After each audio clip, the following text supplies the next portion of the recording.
Gits, man, they were a force to be reckoned with. Very high energy, hard punk rock. Major labels were running around everywhere. Everybody wanted the next Nirvana.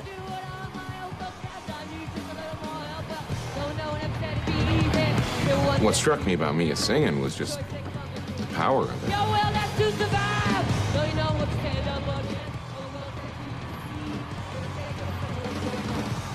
Everybody was under suspicion. You were looking right and looking left and thinking, like, is this the person that did it?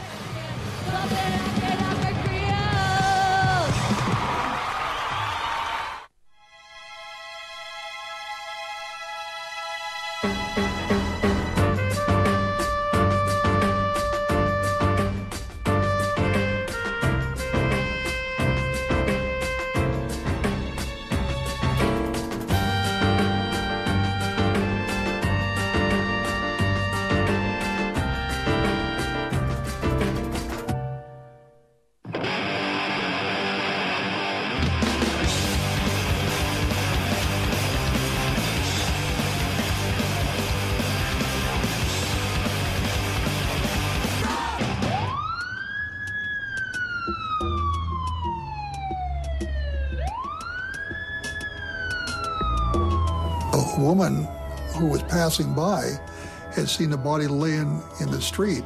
She just happened to be a block away from the Seattle Fire Department firehouse, and she walked over and told them about the body.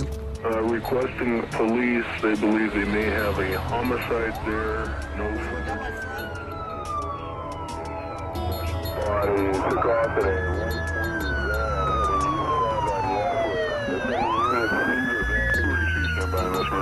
Our little bubble got burst. Our little safe home got broken into and vandalized.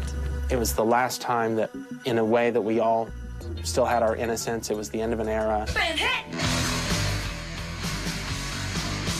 The Seattle music scene at the beginning of the 90s, it was our own small little scene, loud, fast, and out of control. Energetic, sincere. Spontaneous in a lot of ways.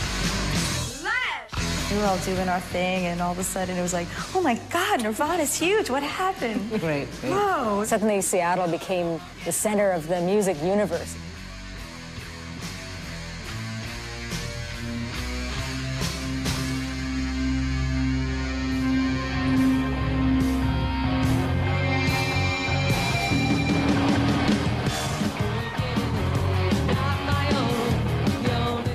First time I saw the Gits, it was amazing. And just blown away. Like, who's this band? It's pretty damn amazing. No, man, they were just on fire. They were definitely on fire.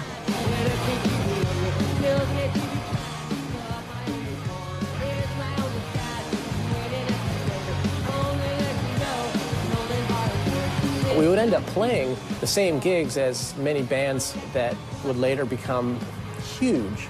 Nirvana was one, Reverend Horton Heat, Mudhoney, and there was an opening act, and we're like, oh man, this is like pretty awful, but Mia liked it, and it turned out his name was Beck.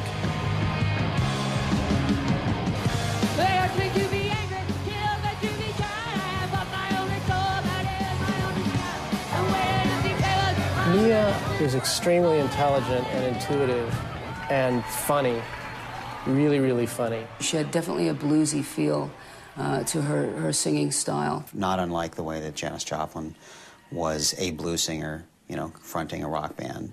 Mia was very much a blues singer, kind of fronting a punk band.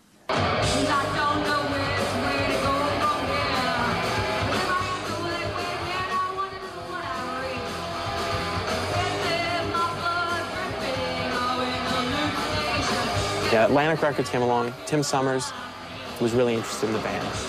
I mean, it was just sort of going on. And the Gits were very excited.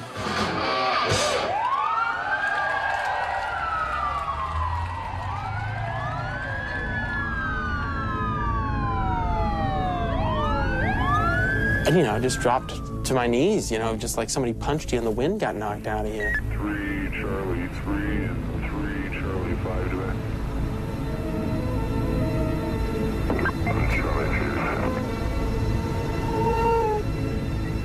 The victim had been laying on her back with her right leg over her left leg. And the hood pulled down over her face.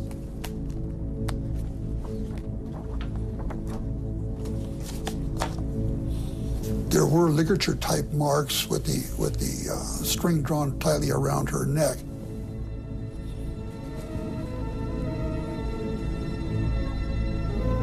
I don't know, shit went white. I just didn't even hear anything. I couldn't even, I don't know. I flatlined in a way. I was just stunned and devastated. It was disbelief mostly, and horror at what she must have experienced and during the final minutes of her life, and how scared she must have been was what went through my mind.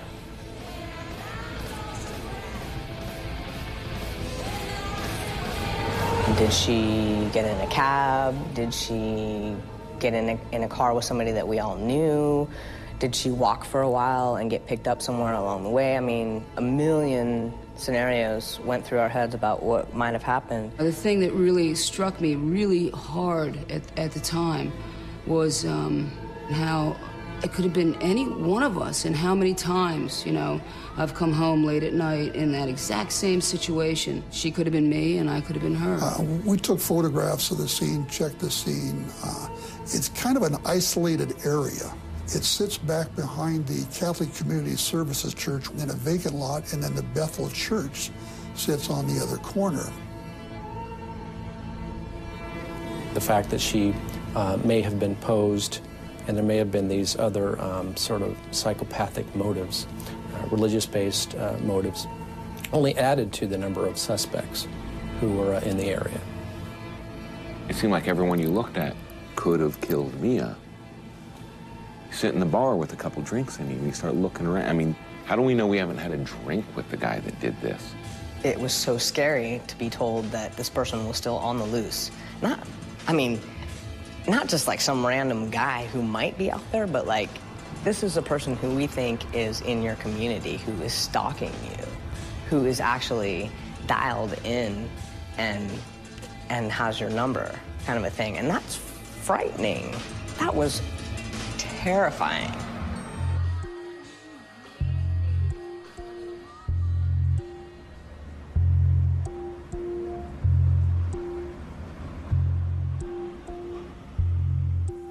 That added to the speculation that maybe we're looking at, you know, a serial killer type of crime. And so whatever personal psychological motive they had, they wanted to put some sort of religious stamp on the crime scene.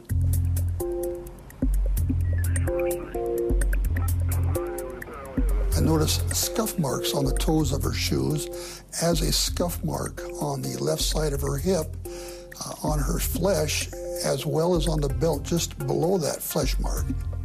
There were other little items, metal pieces that were strewn about the body. Immediately to the east of the victim, approximately 1 foot away from her head, there was a tire residue mark from a vehicle. That ran approximately 13 inches in length.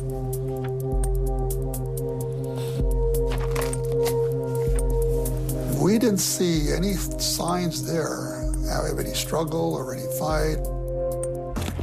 Well, we figured she'd been killed somewhere else. It appeared that she was dumped there, and the person sped off, squealing the tires and leaving the scene.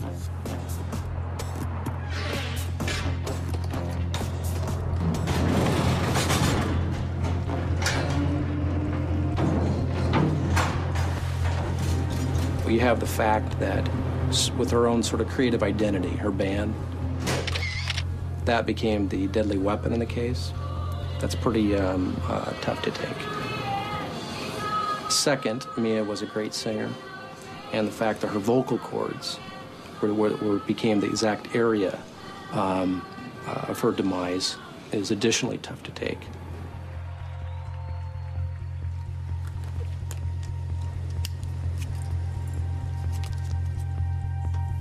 Her underwear and brassiere had been stuffed into her pockets.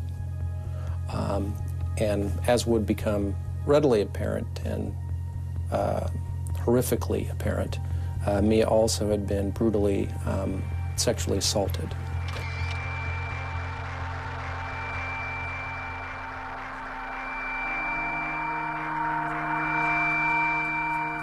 It was noticed that the black brassiere appeared to have been ripped and also cut. It was minus one of the cups for the breast. At this point, both my partner and I thought that our killer took a souvenir with him.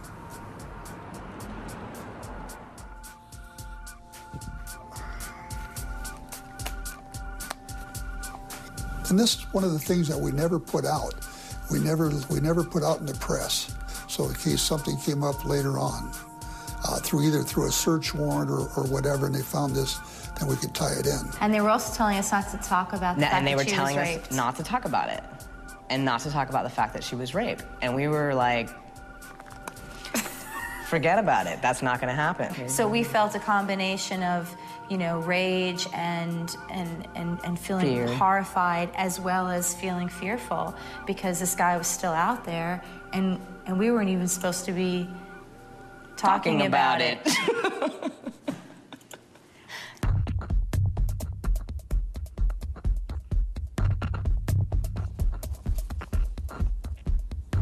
They were reddish, fresh markings. They immediately suspected a bite mark.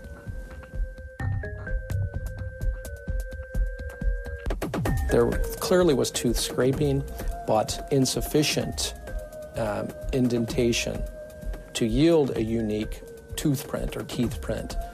That was frustrating.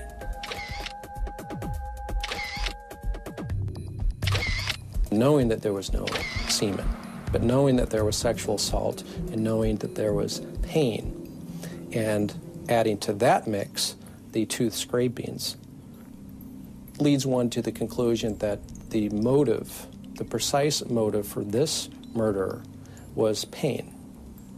What he wanted to bring about was not his own gratification. He wanted to bring about pain. That's what he got out of it, was Mia's pain.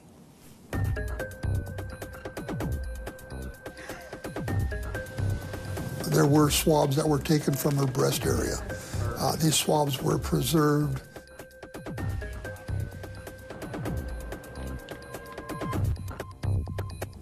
And when we found out there's no semen, there's no bite mark that can be attached to or connected to one particular person, pessimism overtook the investigation a bit. Oh, the frustration for this is going nowhere. It's just enormous. It's frustrating.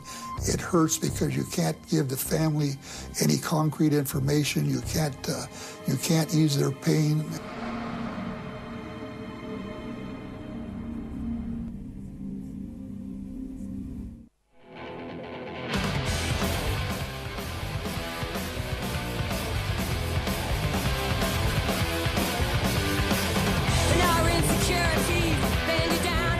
It was brutal to know that Mia's killer was still loose. I became kind of paranoid because I didn't know if this guy was like, I don't know, like a Git murderer or something. Who did this? Dementia. A mild social dementia, I think, is the best way to describe that feeling when the initial investigation was going on. I knew how Mia could scream. I'd heard her do it on stage. Someone had to have heard what happened or seen what happened. That witness, that magical witness that we kept looking for or hoping for, just was not there. George Sector, fires at the scene, 24 Avenue South. There was just nothing that would step right out and hit us between the eyes and say, hey, this is where we need to go. When the police started their investigation, I fully expected that they would have it solved in 48 hours. How could anyone do something that horrendous to someone else and not leave any evidence? She could have been killed in a vehicle. We didn't know. She could have been killed at some other apartment or a location. We just did not know.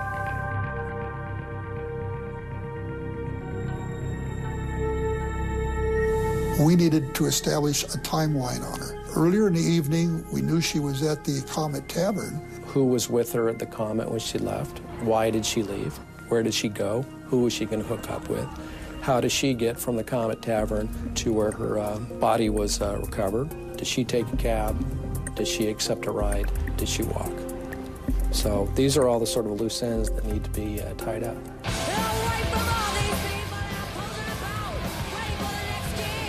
Just come back from a triumphant concert tour, had the world in her hand that last day. We were scheduled to tour together, and so the night at the Comet was celebratory. It was an upbeat time for Mia and the Gits. It was a happy time, and as is so often the case with the tragedy, it was a beautiful day. It was a gorgeous day. July 7 in Seattle, Washington. Capitol Hill, Mia was on foot, as she liked to do. The night that Mia was killed, myself and my best friend, Celine, were with her at the Comet. It was like a million other times that we had hung out at the Comet.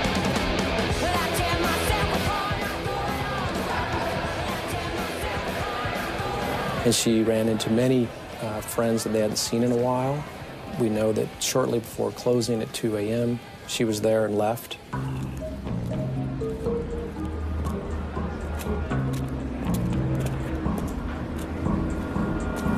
She tried getting Mia to stay overnight with her.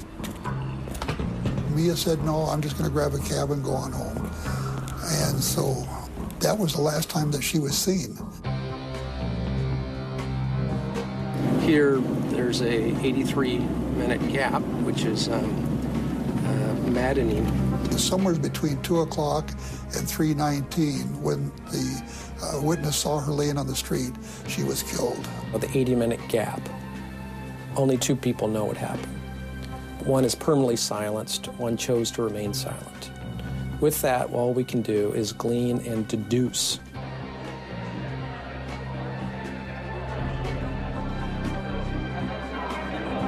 Everybody was under suspicion. And so there was this general, just sort of dark cloud over everybody, because everywhere you went, you were looking right and looking left and thinking, like, is this the person that did it? You know, the next friend of yours was taken to the police station to get questioned about things, right? Yeah, I had to quit thinking about it. They were taking semen samples off of our friends. They were telling us that it was likely somebody that we knew.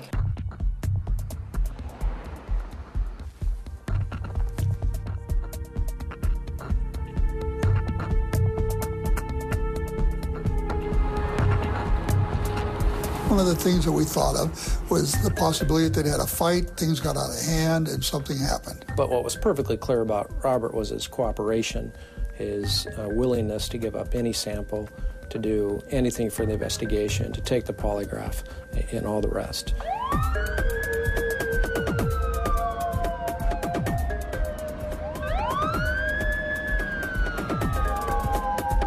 In looking at the number of possible suspects, here beyond the traditional type of inquiries, it was expanded because of Mia's celebrity into those who were jealous of her, who were rivals of her, who for whatever reason wanted to be sort of part of the scene, so to speak. So that's when you had these crazy calls that Courtney Love was involved, that Joan Jett was involved, the 7 Year Bitch, a local band, who were her friends, not her enemies, but that they were involved.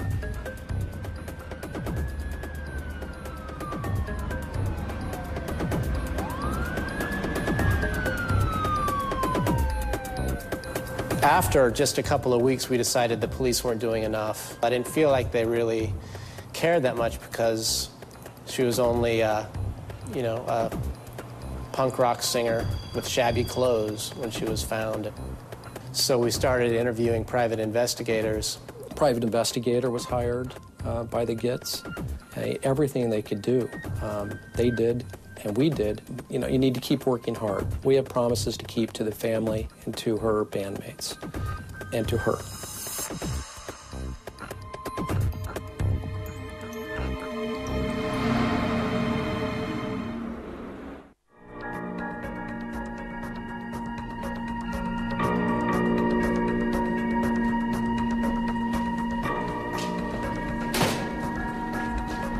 We had this idea that if she had had some sort of self-defense training or had some ability, maybe she could have gotten away. Home alive. Get home alive from wherever you are. We just had this sense of we have to do something. We can't just sit around and feel fearful. If one person feels like they want to carry a gun, well, okay, let's give gun classes.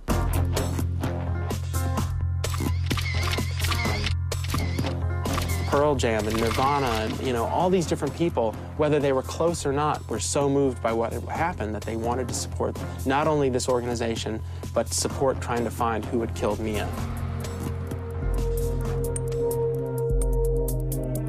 We want to write a song that was about Mia's situation, but sort of touched on the whole violence against women.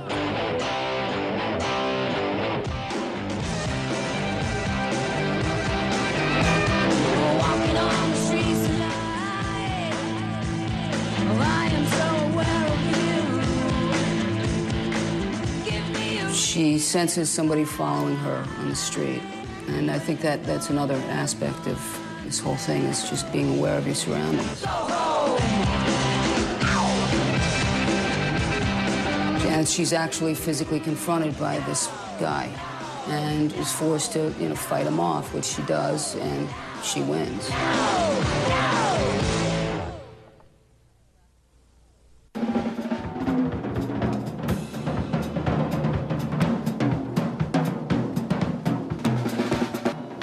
I realized that the only way that the police were going to stay on the case was if we kept it in the news.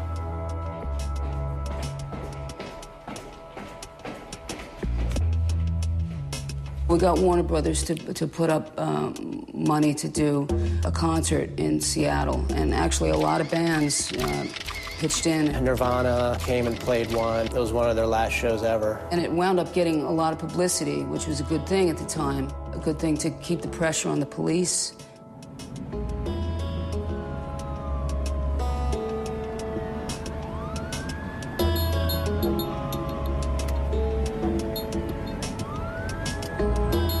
My biggest challenge at the beginning was just to get to know the community, get to know the players, because it was diffuse. In death, everybody became her best friend.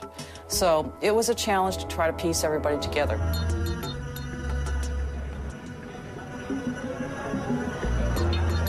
They led kind of nomadic lifestyles. A lot of them didn't have phones. A lot of them didn't have cars. I spent a lot of nights crawling around the clubs, talking to people in alleyways, talked to a lot of people on a dance floor, shrieking at the top of my lungs to get information.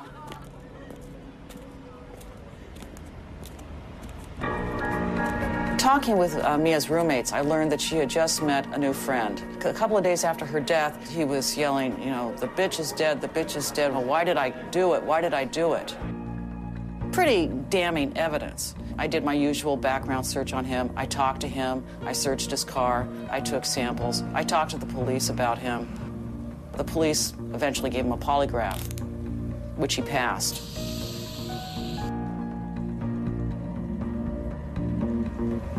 One of the biggest pools of suspects I originally looked at were the group of fans who just followed her from concert to concert.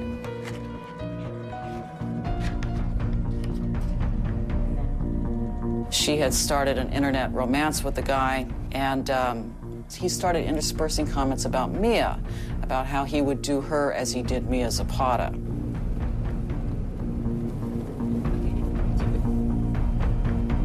And what I discovered was not heartening. He would often go to a local school, watch the young girls playing soccer on a field while he sat in his car. And then he would typically frequent a porn store in the area. I was concerned. He seemed to me like a classic stalker, frankly. And I collected as much information as I could, and then I turned it over to the police. At times it was frustrating because I would work so hard on developing information on someone, and I would literally turn over a booklet of information of the Seattle police.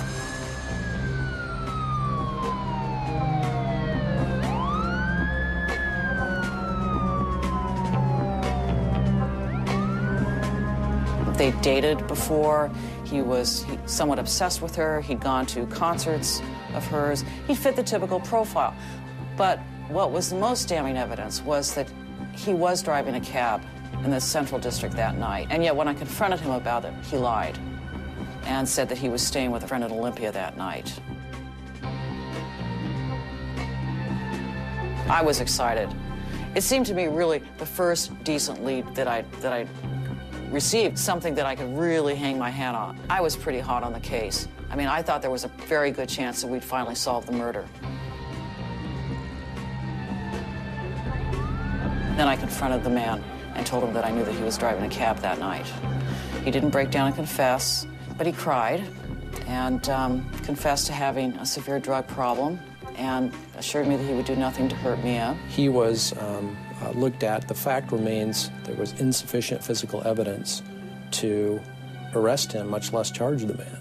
I think that everybody felt very discouraged after the investigation of the cab driver went nowhere.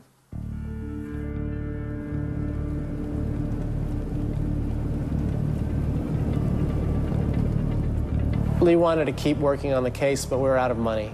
There were such high hopes that we would be able to solve this case. You know, I had high hopes. I wanted it more than anything else in the world. We decided to bring the files down to the Seattle police and try to make contact with them after all these years.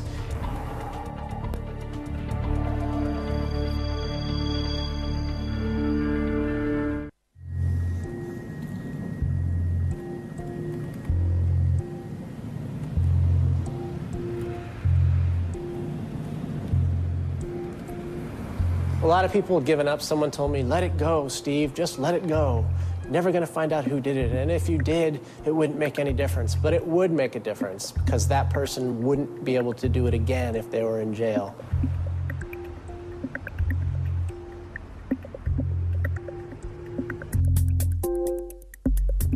The Seattle cold case detectives decided to pursue Mia's case because of all the publicity and because they knew it meant so much to the community.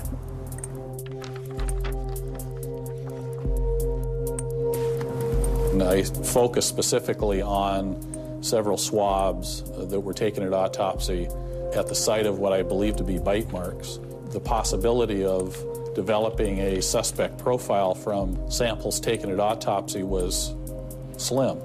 However, given the advances in the technology of DNA analysis, I felt it was just one more thing that we must do, and it was those samples that I asked the crime lab to look at.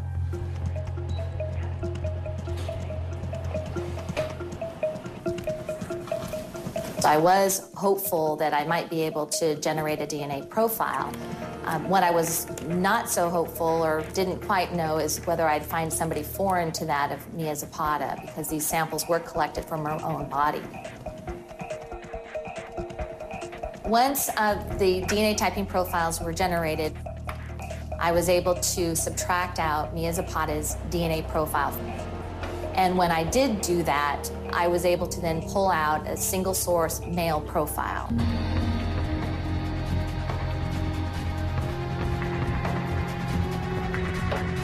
When I first learned there was a DNA profile of a male suspect, I believe indeed that could be Mia Zapata's killer.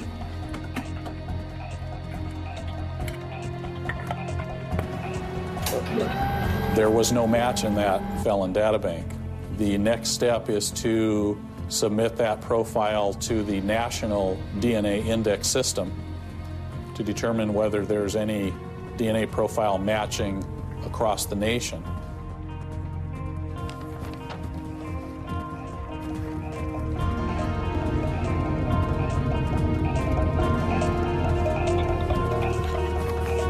So I was extremely disappointed. I believe that very well probably was the suspect's DNA left there on Mia Zapata's body, but it matched no one. All you can do is wait. You then spin out your own sort of scenarios that the person who did this is now dead. The person who did this left the country. The person who did this sort of bizarrely got it out of their system and haven't committed any other crimes, right?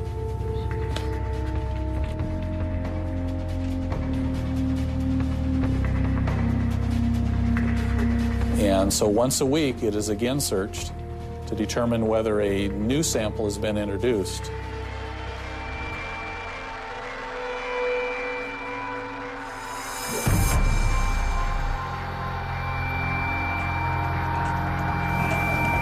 There was a hit from this unknown male profile to a convicted felon in the state of Florida. It was a great feeling. It was, you know, the best feeling that you can have when you work this type of job. I got a phone call from Jody Sass saying, we have a match, that we've received a call from the state of Florida. And so I'll never forget when Craig Maxwell called me and said, basically, are you sitting down? They got a hit.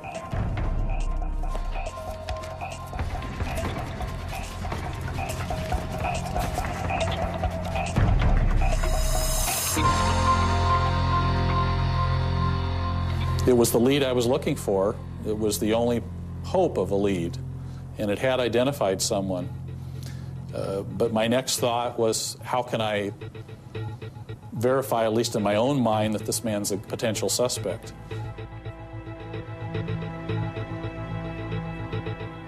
And I learned a number of things about Jesus Mesquia. First, that he was here in Seattle at the time of Mia's murder. Secondly, that he had a vehicle and was mobile at the time. I also learned that he lived in the area where Mia Zapata's body was found, that he had been a suspect in an exposing incident just north of the Comet Tavern where she was last seen, and that the address where he lived was in a path from the Comet Tavern to his residence. He had been arrested for assault, for battery on a spouse, for robbery. It supported the possibility that he was a man who was very violent towards women. So you sort of take all these facts in, and it just adds to the unjustness of it, but it certainly motivated us.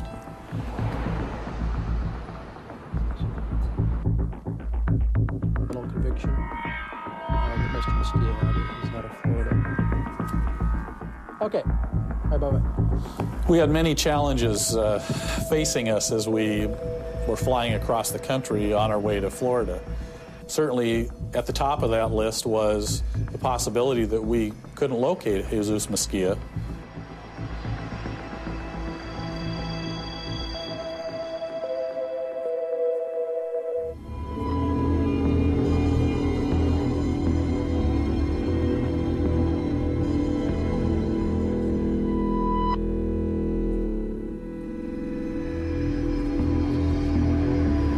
The U.S. Marshals, who have national jurisdiction, agreed to make initial contact and confirm that Jesus Mesquia was still living in the area. After a day of surveillance, we couldn't find the vehicle that he typically drove. That caused us some concern. Suddenly we're thinking to ourselves, is he really here?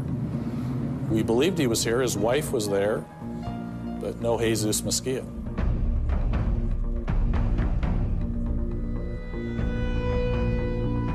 The Monroe County Sheriff deputy went into the wife's business, talked to the wife, and he learned that the day we arrived in the state of Florida, Jesus Mesquia left Marathon and traveled to Miami, but where in Miami we didn't know.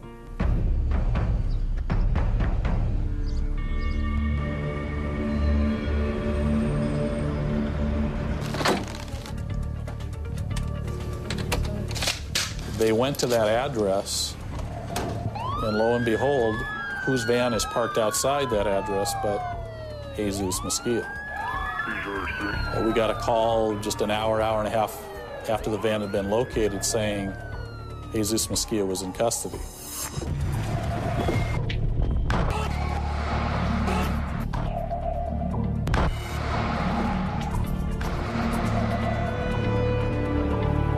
The day finally came. The day that nobody ever thought would come finally came. I was elated, and I was sad and angry all over again. It was old wound opening. It was like, oh my God, this hurts so much.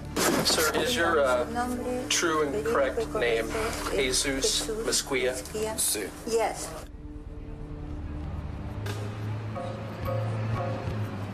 Courtroom was packed most every day. Members of the Gits, led by Steve Moriarty, were in court every day. The trial was extremely difficult for all of us who sat through it, Mia's family especially, because they had to relive this all over again. They had to see photographs of Mia's body.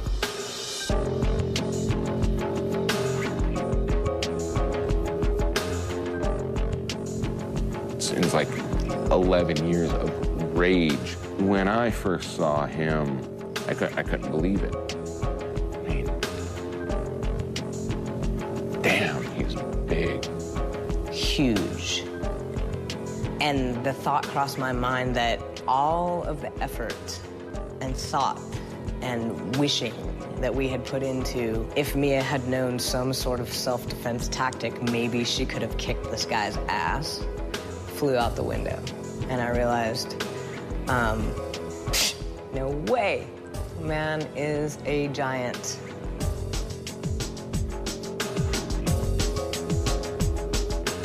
The biggest challenge at trial was articulating to the jurors why a single piece of evidence, saliva, is proof beyond the reasonable doubt of murder in the first degree.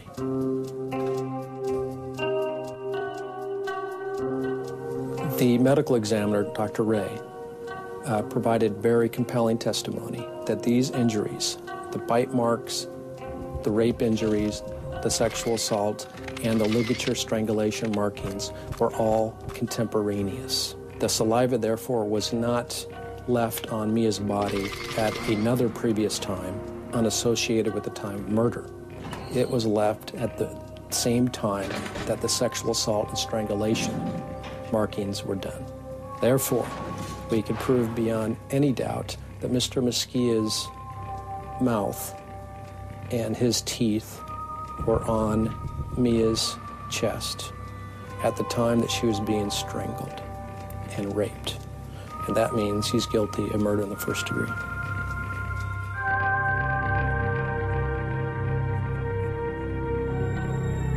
Science has evolved to such an extent now that we know that you can speak to someone and deposit your DNA on them. The defense suggested that it may have migrated through her clothing, through a sweatshirt, a t-shirt, and her bra. I didn't believe that was a remote possibility. There was no reasonable explanation. We want to show that Mr. Mesquia was in the area, that he worked in the area, that he received a speeding ticket in the area. These are facts, but they're designed to show the jurors that these are corroborative of the DNA evidence. Her vocal cords, her own musical instrument, would be squeezed and constricted.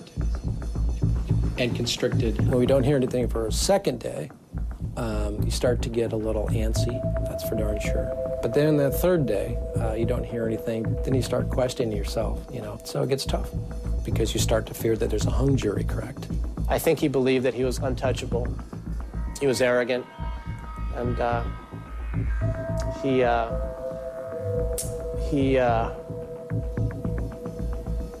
really was ice. He was just cold. He seemed like a man without a conscience.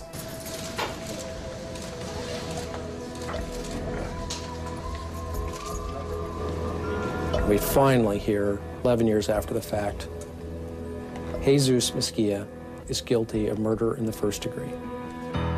When the guilty verdict came in, it was a huge relief. It was wonderful. Even the court bailiff cried. Emotions were pretty high. Jesus, were you surprised by the verdict? Convicted murderer Jesus Mesquia says nothing as he leaves the King County Courthouse. His long stint as a killer on the loose ends.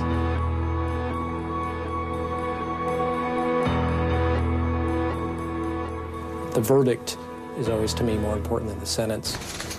Mr. Mesquia, is there anything you wish to say in your behalf? wild child could manage to touch the lives of so many strangers. Mia is gone, and she's never coming back.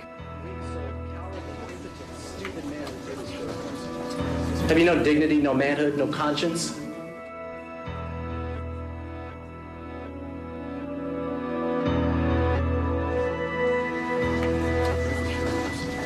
Now it's over, and now hopefully we can put it behind us. I'm just glad that he'll be rotting in prison. Relief. I've worked Absolutely.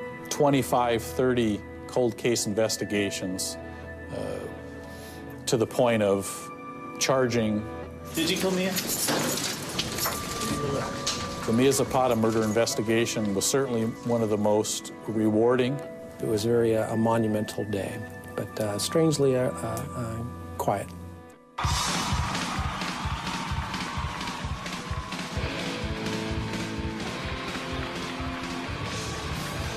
The future for them, for the Gits and Mia, the sky was the limit, really. They were very talented, had great songs. She meant every single thing that she said, and every song that she sang, every time she sang it, she sang with the same sort of emotion and passion. All of us get older, you know. We see the wrinkles on our faces and things and that, and, you know, Mia is always going to be 27.